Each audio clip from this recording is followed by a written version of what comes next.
अस्सलाम वालेकुम। तमाम तारीफ़ें रब्बे जलाल के लिए और लाखों दरूद हज़ूर ख़ातमुन नबीय्यीन अलैहिस्सलाम के लिए। हक़ टाइम में खुशामदीद। मैं हूँ काशिफ़ रज़ा। और नाज़रीन, कराची से 2 मुल्ज़िमान को गिरफ़्तार किया गया और ये वो दरिंदे थे कि जिन्होंने 100 से ज़ायद बच्चों के साथ ज़्यादती की थी। इस हवाले से वज़ीर आला सिंध ने यह कहा है कि कराची में किसी दरिंदे को रहने के लिए कोई जगह फ़राहम नहीं की जाएगी। उसकी डिटेल आपके सामने रखेंगे। और इसके अलावा बहावलपुर में CCD की एक कार्रवाई हुई। ख़वातीन का पर्स छीनने वाला जो मुल्ज़िम था, आखिर उसका बाजू कैसे टूटा? क्या वो एक्सीडेंट से टूटा या फिर उसके पीछे कोई दीगर हक़ाइक़ हैं? उस पर भी नज़र डालेंगे। और इसके अलावा नाज़रीन, इमरान खान साहब आखिर कितने ताकतवर हैं, क्योंकि जेल के अंदर बैठकर वो एक सूबे के वज़ीर आला को तब्दील कर सकते हैं। तो इसका मतलब है कुछ ना कुछ ताकत या कोई ना कोई राज तो उनके पास हैं। तो उस पर डिटेल से बात करेंगे। क्या है, महमूद खान अचरज़ई साहब ने इमरान खान साहब के हवाले से क्या बात की, और फिर कुछ मुज़ाकरात की ख़बरें भी होंगी, और एक रिपोर्ट है शादी के हवाले से कराची को लेकर, और दीगर ख़बरें भी आज के व्लॉग का हिस्सा होंगी। उससे पहले आपसे रिक्वेस्ट, अगर आपने अब तक हमारे चैनल को सब्सक्राइब नहीं किया तो चैनल सब्सक्राइब कर लीजिए। वीडियो पसंद आए तो उसे लाइक, शेयर और कमेंट सेक्शन में अपनी राय भी ज़रूर दे दिया करें। सबसे पहले नाज़रीन, कराची की खबर मैं आपके सामने रखता हूँ। कराची में 100 से ज़ायद बच्चों से ज़्यादती करने वाला मुल्ज़िम साथी समेत गिरफ्तार कर लिया गया। एक रिपोर्ट के मुताबिक SP इन्वेस्टिगेशन उस्मान सदुज़ई ने कहा कि एक मुतासरा बच्चे की निशानदही पर ख़ुसूसी तहकीकाती टीम की टिपू सुल्तान में कार्रवाई में पकड़े जाने वाले मुल्ज़िमान में मरकज़ी मुल्ज़िम इमरान और वक्कास खान शामिल है। कराची पुलिस को 2020 से 2025 तक 7 शिकायत रिपोर्ट हुई थी और मुख्तलिफ अजला केसेस में DNA एक ही शख्स का मिला। 6 साल से अलग केसेस में एक ही DNA मिलने पर पुलिस चौंक गई थी। उस्मान सदुज़ई के मुताबिक तमाम केसेस में 12 से 13 साल के लड़कों को ज़्यादती का निशाना बनाया गया। एक केस में बच्चे से 2 से ज़ायद अफराद ने ज़्यादती की। उस्मान सदुज़ई के मुताबिक मुल्ज़िम इमरान मंजूर कॉलोनी का रिहायशी है और पंक्चर का ठिया लगाता है। इसने 6 सालों में दर्जनों बच्चों से ज़्यादती का एतराफ़ कर लिया। इमरान ने तमाम बच्चों को मलीर नदी के करीब ले जाकर ज़्यादती का निशाना बनाया। इमरान बच्चों को मोटरसाइकिल का लालच देकर साथ ले जाता था। SSP ने बताया कि दर्जशुदा तमाम 7 मुकदमात में मुल्ज़िम का DNA मैच कर चुका है और 3 केसेस में बच्चों ने मुल्ज़िम इमरान को शनाख्त भी कर लिया है। अब इसमें नाज़रीन, एक तो ये खुशाइंद है, दरिंदा सिर्फ शख्स जो है वो पुलिस ने अरेस्ट किया, लेकिन इसमें एक तशवीशनाक सूरत हाल है। वो ये कि 2020 से 2025 तक बार बार एक शख्स के बारे में मालूम पड़ता रहा कि एक शख्स है जो 2020 से 2025 तक मुख्तलिफ बच्चों से ज़्यादती करता आया है। तो 5 साल लगे उस शख्स तक पहुँचने में।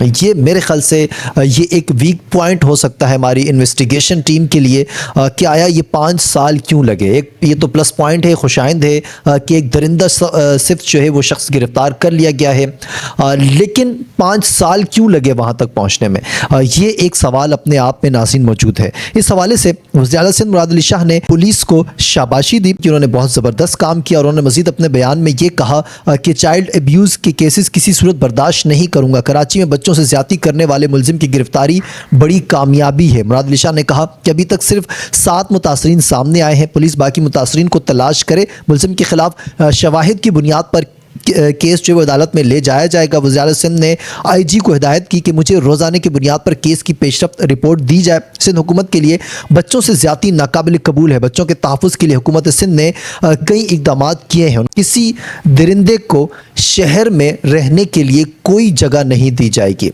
अब मैं चाहता हूँ कि इसमें सख्त से सख्त कार्रवाई की जाए, और इस तरीके से अगर मौजूद और लोग भी हैं, अगर ये क्योंकि ऐसा नहीं हो सकता कि किसी माशरे में कोई बुराई जन्म लेती हो तो वो किसी एक जगह ही हो। ऐसी बुराइयाँ हमने लास्ट ईयर भी मेरे ख़्याल से कई बात का इस तरह का एक दरिंदा जो है वो सामने आया था जिसने बहुत से बच्चों और बच्चियों के साथ ज़्यादती की थी, और अब ये वाला वाक़या सामने आ जाना, इसका मतलब ये है कि बहुत से ऐसे दरिंदे सिर्फ लोग जो है वो हमारे माशरे में, हमारे इर्द गिर्द मौजूद हैं। बस फ़र्क सिर्फ ये है कि उनको पहचाना जाए, उनको तलाश किया जाए और उनको सख्त से सख्त सज़ा दी जाए, ताकि बाकी लोग भी उनको देख कर इबरत हासिल कर सकें। अब नाज़रीन, मैं आपको बहावलपुर में CCD की कार्रवाई के हवाले से बताता चलूँ। ख़वातीन से पर्स छीनने वाला मुल्ज़िम CCD पुलिस के हाथे चढ़ गया। CCD पुलिस से भागते हुए मुल्ज़िम के दीगर मुल्ज़िमान की तरह वो भी हादसे का शिकार हुआ। और इसमें हैरत अंगेज़ बात यह है कि जो फुटेज हमने देखी, जिस हाथ से उसने पर्स छीना खातून से, वही हाथ उसका डैमेज हुआ एक्सीडेंट के दौरान। फिर उसका एतराफ़ी बयान भी आया। उसने ये कहा कि मैंने ख़वातीन 2-3 ख़वातीन का पर्स छीना, और जिस हाथ से मेरे पर्स छीना भागते हुए एक्सीडेंट हुआ, और वही हाथ मेरा टूट चुका है। फिर उसने अल्लाह रब्बुल इज़्ज़त से भी माफ़ी मांगी, आवाम से भी माफ़ी मांगी।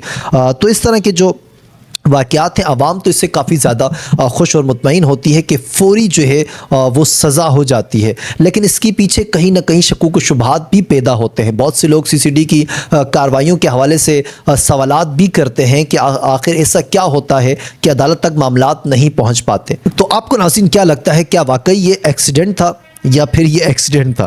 खैर दूसरी बात करते चलूँ नाज़रीन इमरान खान साहब के हवाले से कि खान साहब के पास कितनी ताकत है कितनी नहीं। ये महमूद खान अचज़ई साहब ने ये कहा कि देखो इमरान खान जेल में बैठ कर भी इतना ताकतवर है कि वो एक सूबे का वज़ीर आला एक ही झटके में बदल सकता है। इमरान खान जेल में है मगर उसके कहने पर नौजवान वज़ीर आला बन जाता है, उसके कहने पर गंडापुर इस्तीफ़ा भी दे देता है और नई रिवायात बन जाती है। जमहूरी अमल आगे बढ़ रहा है और शहबाज भाई घर वाले भी उनके जानते हैं कि वो इलेक्शन नहीं जीता, फिर भी पता नहीं इसको घर वो कैसे जाता होगा। ये दूसरी बार उन्होंने ये बात की। उन्होंने ये कहा कि शरीफ फैमिली इलेक्शन हार चुकी है तो वो किस मुंह से अपनी फैमिली का सामना करते होंगे। अब नाज़रीन मैं आपको कराची की एक और ख़बर देता हूँ। मुस्तफ़ा कमाल साहब ने ये कहा है कि अब जो सूबे हैं वो बनना नागुज़ीर हो चुके हैं। वफाकी वज़ीर सेहत ने कराची में फेडरल जेकब लाइन में दूसरे डिजिटलाइज हेल्थ केयर सेंटर का इफ्तिताह कर दिया। इस मौके पर तकरीब से खिताब में उनका कहना था कि अगर पाकिस्तान को चलना है तो इंतज़ामी सूबे बनाने पड़ेंगे। हम इंतज़ामी सूबे बनाने के हामी हैं और अब ये लाज़िमुल मलज़ूम हो चुका है। हमारी जो आइनी तरमीम है अब उसमें 28वीं तरमीम में आने का इंतज़ार है। उन्होंने मज़ीद कहा कि हुकूमत जदीद तबी सहूलियात फराहम करने के लिए तमाम वसाइल बरूए कार ला रही है। देखें सूबे वाली जहाँ तक बात है नाज़रीन, हम भी बारहा इस बात का जिक्र कर चुके हैं, चाहे वो आपका सराकिस्तान सूबा हो या फिर वो आपका हज़ारा सूबा हो या फिर आपका यहाँ सिंध में आ जाए, यहाँ कराची सूबा हो। तो इस तरीके से जितने सूबों की ज़रूरत है वो सूबे बनाए जाएँ क्योंकि ये अवामी ज़रूरत है। इससे आपको मामलात मैनेज करने में आसानी होगी और फिर जहाँ पर जिनकी ज़्यादा अक्सरियत होगी वो अपनी आवाम को बेहतर तरीके से मैनेज कर पाएंगे और इसलिए आवाम भी ज़्यादा परसुकून तरीके से अपनी चीज़ें लेकर चलेगी। और कराची की जहाँ तक बात रहे, कराची एक बहुत बड़ा शहर है और अगर कराची में अब भी सूबे नहीं बनते तो मेरे ख्याल से ये कराची के साथ और कराची के लोगों के साथ ज़्यादती है। नाज़रीन एक हैरत अंगेज़ रिपोर्ट मैं आपके सामने रखता हूँ। All Karachi marriage hall association के मुताबिक कराची में शादी ब्याह की सनत को 2025 की सरमाया सीज़न में तकरीबन 33 अरब रुपए की आमदनी हुई है। एसोसिएशन के मुताबिक रिवायती कैलेंडर के बजाय अब शादियां दिसंबर तक जनवरी में ज़्यादा होती हैं, जहां हॉल्स की मसरूफियात 70% रहती है। दिन के वक्त शादियां भी मकबूल हो रही हैं क्योंकि किराए शाम के मुकाबले में लगभग 50% कम होते हैं। शहर में प्रोफेशनल इवेंट मैनेजमेंट का रुझान बढ़ रहा है। एसोसिएशन के मुताबिक शादी की तकरीब में 80 से 100 बराह रास्त और 250 बिल वास्ता सनतें शामिल होती हैं, जिनमें कैटरिंग, मलबूसात, फूड, ट्रांसपोर्ट, तामीरात और इवेंट लॉजिस्टिक्स शामिल हैं। एक तो ये खुशाइंद है कि ये सनत जो है वो किसी एक उस पर नहीं खड़ी, पिलर पे नहीं खड़ी, बहुत से लोगों को फ़ायदा पहुँचाती है।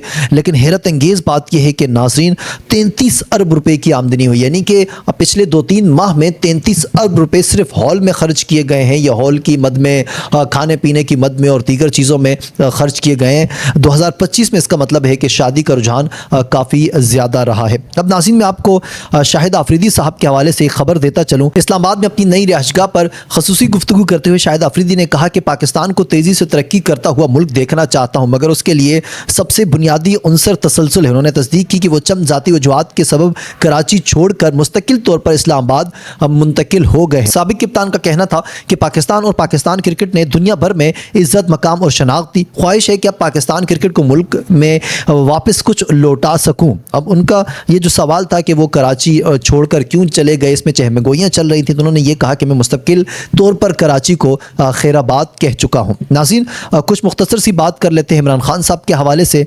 डायलॉग के हवाले से चीज़ें चल रही हैं कि आया डायलॉग होंगे, नहीं होंगे, किस बिना पे होंगे।